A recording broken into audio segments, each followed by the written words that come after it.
बिस्मिल्लाहिर्रहमानिर्रहीम अस्सलाम वालेकुम। उम्मीद है दोस्तों खैरियत से होगे, ठीक ठाक होगे। आपको चैनल में खुश आमदीद कहते हैं। दोस्तों छोटी सी गुजारिश है, चैनल को सब्सक्राइब कर दें, साथ बेल आइकन के बटन को भी प्रेस कर दें।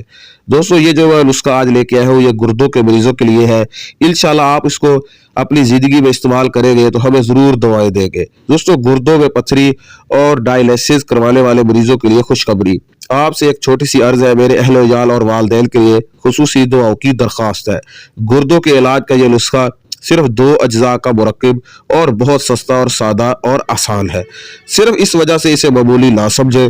देसी नींबू लेकर इनका 1 लीटर रस निकाल कर किसी शीशे की बोतल में डाल लें। अब इस बोतल में पीले रंग की कोडियों 8 दाने अच्छी तरह साफ करके डाल दे। इस बोतल का ढक्कन बंद करके रख ले। रोजाना सुबह के वक्त इस बोतल का ढक्कन खोल दें ताकि इसमें जमा होने वाली गैस बाहर निकल जाए। इसके बाद बोतल का ढक्कन बंद करके इसको अच्छी तरह हिलाएं। ये अमल 8 से 10 दिन रोजाना करना है। जब नींबू के रस में डाली गई कूड़ियां इसमें मुकम्मल तौर पर हल हो जाए और बोतल तह में सफेद पाउडर की शक्ल इख्तियार कर ले तो समझ ले कि आपका नुस्खा इस्तेमाल के लिए तैयार हो गया है। अब इस महलूल को अच्छी तरह हिलाकर सुबह खाली पेट 1 खाने का चम्मच, टी स्पून से बड़ा खाने वाला चम्मच अल्लाह का नाम लेकर पी ले।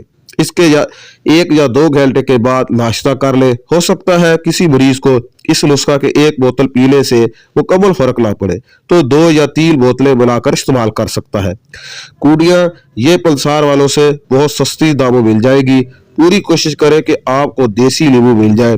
जब आप अपने सब्जी वाले को कहेंगे तो 3 या 4 किलो देसी नींबू चाहिए तो आपको मंगवा देगा, वरना खुद सब्जी मंडी में चले जाए और वहां से आपको देसी नींबू मिल जाएंगे। मरीज को अल्लाह ताला शफा दे तो हमें दुआओं में जरूर याद रखिएगा। उम्मीद है दोस्तों आपको वीडियो पसंद आई होगी। लाइक, शेयर और कमेंट से अपनी कीमती राय से हमें जरूर आगाह कीजिएगा। अल्लाह हाफिज।